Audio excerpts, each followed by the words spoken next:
Video games, good or bad? We hear about it all the time from either side of the story.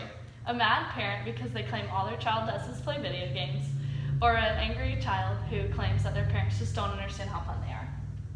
Nearly 65% of US households play video games. The average gamer spends nearly 8 hours per week playing video games. And in November of 2015, the video game industry made $3.22 billion in total retail revenue. Video games are a hot topic in America now more than ever, but all video games all the time are not the answer. Today I will be discussing the positives and negatives of video games while focusing on what we can do to come to a compromise in the situation. I personally have never been interested in video games, but I am constantly reading articles about their effects on people. I researched the effects of video games even deeper for the purpose of this speech. The sources I used include symptomfind.com, which is run by a team of doctors and medical experts, the APA.org, which is run by the American Psychological Association, PsychCentral.com, which was created by a doctor to provide medical diagnosis and treatments, and PAMF.org, which is the Palo Alto Medical Foundation's website. Today, video games are most famously known for positively affecting someone's dexterity. Studies have shown that video games improve hand-eye coordination while providing a rewarding and appealing visuals. These rewarding and appealing aspects are what set video games apart from normal activities used to improve hand-eye coordination.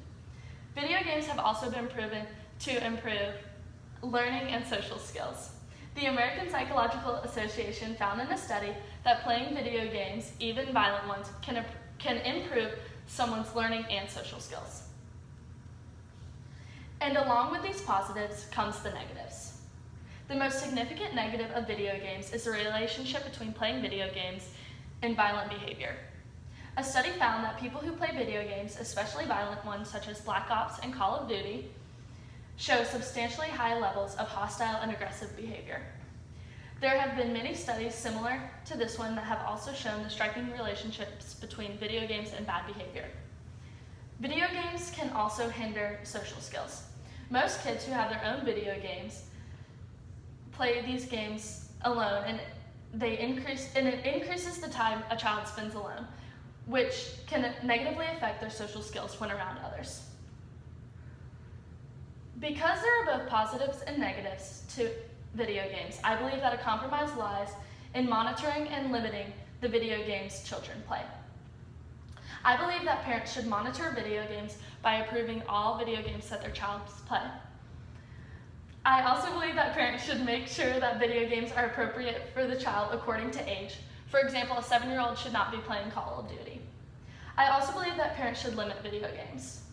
I believe that parents should put time limits on how long a child can play video games in one sitting, as well as how much they can play in a day or a week time frame. I also believe that for every time a child plays a video game, they should be told to go and participate in physical activity.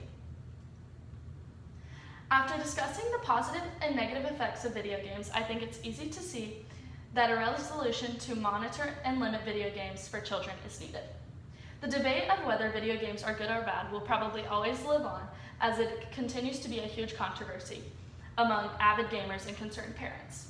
But video games are a source of fun for many, so completely banning them would be absurd. This is why these limits are needed.